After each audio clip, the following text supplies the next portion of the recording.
How to write first, second, third in Microsoft Excel. So there is a simple and easy way to write first, second, third. Firstly write A1 and then ST.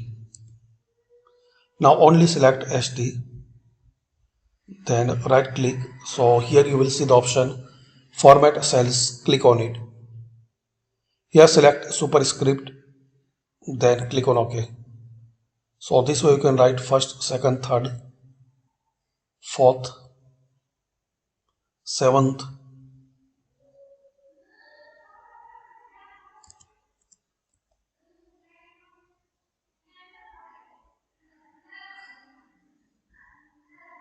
select ND.